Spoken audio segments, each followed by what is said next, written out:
Morning বন্ধুরা, কেমন আছো সবাই? আশা করি সবাই খুব ভালো আছো। আমিও ভালো আছি। আমার এক আকার স্বপ্ন চ্যানেলে তোমাদেরকে অনেক স্বাগত আর ভালোবাসা জানিয়ে আজকের ভিডিওটা শুরু করছি। আজকে হলো মঙ্গলবার, আর ওইদিকে দেখতে পারলে যে বৃষ্টি হয়েই যাচ্ছে। আর এই বৃষ্টিটা না এখন না, কালকে রাত থেকে হচ্ছে। কালকে রাতে তো বিশাল জোরে হাওয়ার সাথে বৃষ্টি হচ্ছিল, আর সেই বৃষ্টিটা সারা রাত হয়েছে আর এখনো হয়ে যাচ্ছে। তো বৃষ্টি হোক বা রোদ উঠুক, আমাদের তো কাজ করতেই হবে, কাজ ফেলে রাখলে হবে না।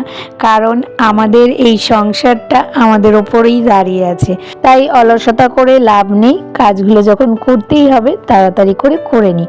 তো সকালবেলা ঘুম থেকে একদম 5:15-20 নাগাদ উঠে গেছিলাম। তবে আজকে না সব কিছু একদম মাথায় চিন্তা করে নিয়েছি, কোনটার পরে কোনটা কাজ করব।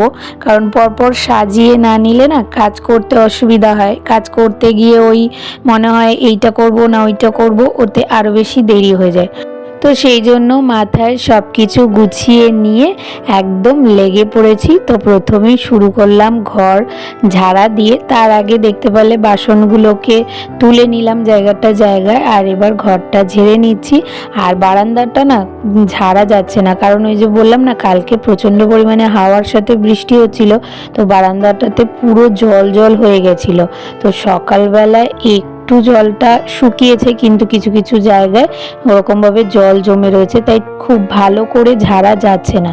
তাই কোনো রকমে যেই জায়গাগুলো শুকনো ছিল সেই জায়গাগুলোতেই আর কি ঝেড়ে নিলাম। তারপর তো ঘর মুছবো, তখন আবার ঠিক হয়ে যাবে। তো তোমাদের সাথে আমার সারাদিনের কাজকর্মের গল্প তো করব, তার আগে তোমাদেরকে বলবো তোমরা যারা যেখান থেকে আমার ভিডিওটা দেখছো একটুও স্কিপ না করে পুরো ভিডিওটা দেখার চেষ্টা করো। আশা করি তোমাদের ভালো লাগবে। আর আজকে না সকালে টিফিনে গোলা রুটি করব, আর রিশানকেও স্কুলে টিফিন দিয়ে দেব। তো সেই জন্যই ঘরটা ঝেড়ে নিয়ে তারপরে ভাবলাম যে গোলা রুটিটাকে গুলে রেখে দিই, কারণ এটা মিষ্টি গোলা রুটি, তো চিনিটা গলতে একটু টাইম লাগবে। তো ততক্ষণে আমি ঘরটা মুছে নেব। ঘরটা মুছতে মুছতে ওটা গলে যাবে, ভালো মতো সেট হয়ে যাবে। তারপরে রিশানকে গোলা রুটিটা করে দেব। আর ওদিকে রিশান ঘুমাচ্ছে, তো ঘরটা মুছে নিয়ে তারপরে ওকে ডাকবো।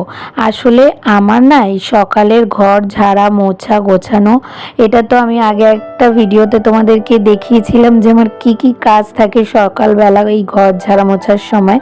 তো এই কাজটা করতে না আমার মিনিমাম 1 ঘন্টা টাইম লাগে, মানে 5:30 থেকে 6:30।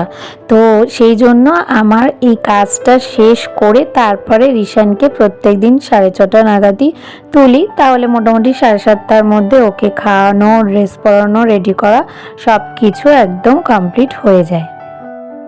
আর এইভাবেই জানো তো প্রত্যেক দিন আমাকে ঘড়ি ধরেই কাজ করতে হয়, শুধু স্কুল বা অফিস বলে নয়। আসলে বুঝতেই পারো একটা ছোট বাচ্চা আছে, আর সেই বাচ্চাটাকে সময় মতো খাওয়া, সময় মতো স্নান এগুলো না করালে না কী হয় বলো তো, শরীর খারাপ হয়ে যায়।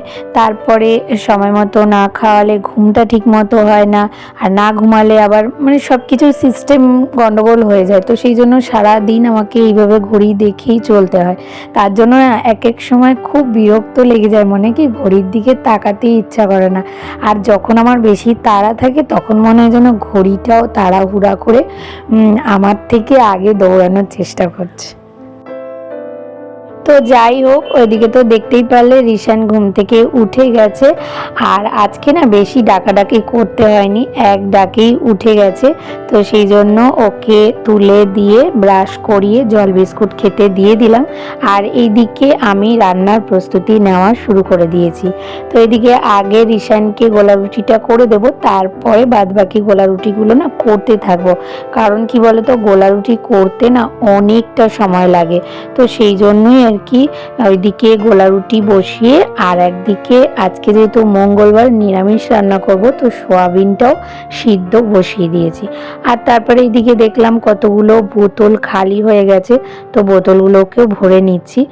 কারণ আমার হাতে না এখন প্রায় আধ ঘন্টা 25 মিনিটের মতো সময় আছে, তো সেই জন্য যতটা কাজ এগিয়ে রাখা যায় ততটাই আমার জন্য ভালো।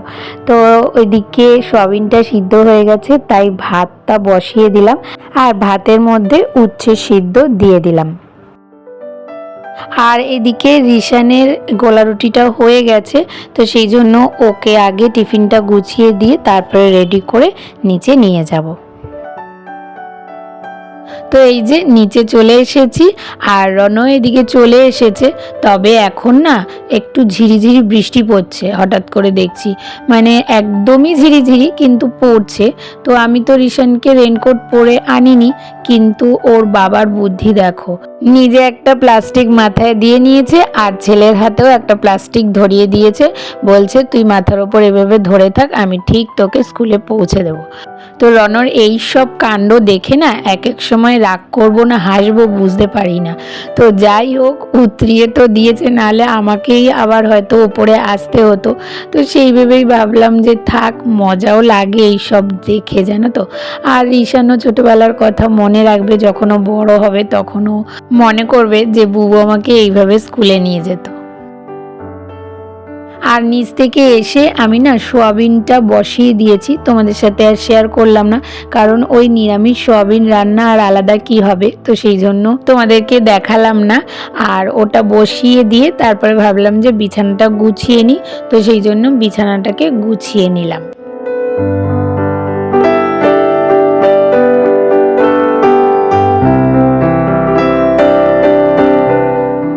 আর গ্যাসের একদিকে তো সোয়াবিন হচ্ছে আর একদিকে কিন্তু গোলা রুটি আমি করেই যাচ্ছি পরপর। তো রনর গুলো হয়ে গেছে, তো সেই জন্য ওকে গুছিয়ে দিলাম টিফিনটা। আর তারপরে এদিকে আসলাম বিট গাজরটা কাটতে, কারণ আমি প্রথমে ভেবেছিলাম শুধু উচ্ছে সিদ্ধ আর সোয়াবিন করব। তারপরে ভাবলাম কি, আমরা যেহেতু দুই বেলারই রান্না একবারে করে রাখি, রাত্রে তো আর আলাদা করে রান্না করি না, তো সেই জন্য রাত্রে আবার কি খাবো, কারণ রাতে তো আর উচ্ছে সিদ্ধ খাবো না। তো সেই জন্য ভাবলাম রাতের জন্য একবারে এখন একটুখানি এই বিট গাজর আলু ভাজাটা করে রেখে দিই, তাহলে রাত্রে না আর চিন্তা করতে হবে না। তো ওগুলো কাটতে কাটতে সোয়াবিনটা কিন্তু এদিকে হয়ে গেছে, তাই এটা নামিয়ে নিলাম। আর এদিকে গোলা রুটিও আমার কমপ্লিট করা হয়ে গেছে, তো এটাও লাস্ট নামিয়ে নিলাম। এবার বিট গাজর আলু ভাজাটা বসিয়ে দিলেই কিন্তু হয়ে যাবে। আর ভাবছি কি, বিট গাজর আলু ভাজা হতে হতে না ওইদিকে কিছু জামাকাপড় আছে কাচার, তো সেগুলোকে কেচে নেব। আর তারপরে ওইদিকে শর্মিলা সুরুল দিদিভাই আমাকে কমেন্ট করেছে যে খুব সুন্দর, তবে গ্যাসের এত কাছে র্যাক রাখলে রান্না করার সময় ছিটে যায় না? তো ছিটে তো অবশ্যই যায়, কিন্তু কিছু করার নেই। আমার কি বলতো, এখানে রাখলেই সুবিধা হচ্ছে খুব, জানো তো, হাতের কাছে সব জিনিসগুলো পাচ্ছি, তো আমার রান্না করতে কাজ করতে খুব সহজ হচ্ছে আর তাড়াতাড়িও হচ্ছে। তবে আমি প্রত্যেক দিন ওগুলো ভালো করে মুছে নিই। আমার কাছে যেহেতু টিস্যু পেপার আছে, আমি টিস্যু পেপার রেখেই দিই তেল মোছার জন্য, তো সেই জন্য আমি প্রত্যেক দিন টিস্যু পেপার দিয়ে মুছে তারপরে যখন গ্যাস মুছি তখন ওগুলো একদম মুছে নিই, তার জন্য খুব একটা তেল চিটচিটে হয় না। আর তারপরে এমডি সাদ্দাম আলী আমাকে কমেন্ট করেছে, খুব সুন্দর বুদ্ধি দিদিভাই, জানলাটা দারুণ পরিষ্কার হয়েছে, আমিও এরকম করে পরিষ্কার করব। তো হ্যাঁ, অবশ্যই এভাবে করে দেখতে পারো, খুব ভালো পরিষ্কার হয়। আমার তো খুব সুন্দর পরিষ্কার হয়েছে আর খুব সুবিধাও হয়েছে, তাড়াতাড়ি হয়ে গেছে বিশেষ করে। আর আমার হাতেও খুব কম ব্যথা হয়েছে। অন্যান্য সময় অন্যান্য কিছু দিয়ে পরিষ্কার করতে গিয়ে না আঙুলগুলো প্রচণ্ড পরিমাণে ব্যথা হয়ে যায়, কিন্তু এইবার সেই সব কিছু হয়নি। তো দেখলাম যে বুদ্ধিটা কাজে লাগিয়ে বেশ ভালোই হয়েছে, আমি একদম সাকসেস হয়েছি। তো তোমাদের বাড়িতেও যদি এরকম স্লাইডিং জানালা থাকে তাহলে এইভাবে পরিষ্কার করে দেখতে পারো। আর তারপরে রান্না সেরে আমি রান্নাঘর পরিষ্কার করে স্নান করে রিশানকে আনতে চলে গেছিলাম। তবে পুজোটা দিয়ে যেতে পারিনি, কারণ পুজো দিতে গেলে দেরি হয়ে যেত। তাই রনকে বলেছিলাম যে তুমি একটু পুজোটা দিয়ে দাও, তো আজকে পুজোটা দিয়ে দিয়েছে। আর তারপরে এই যে এখন স্কুল থেকে এসে খেয়ে নিচ্ছি, রনকেও খেতে দিয়ে দিয়েছি, আমিও খেয়ে নিলাম সকালের টিফিন। আর রিশান না টিফিন দিয়েছিলাম পুরোটা খায়নি, তাই ওই বাদবাকিটা ওকে এখন বসে খাওয়ালাম। আর তারপরে এইদিকে জামা কাপড়গুলো যে ধুয়েছিলাম সেগুলো মেলে দিলাম। আর আকাশ দেখে বুঝতে পারছি না, জানো তো, বাইরে মেলবো না স্ট্যান্ডে মেলবো, এই দোনোমনো করে তারপর ভাবলাম স্ট্যান্ডেই মেলে দিই। আবার হঠাৎ বৃষ্টি নেমে গেলে তখন আবার দৌড়াদৌড়ি করতে হবে, তো সেই জন্যই এখানে মেলে দিলাম। আর আজকের মতো ভিডিওটা আমি এখানেই শেষ করব।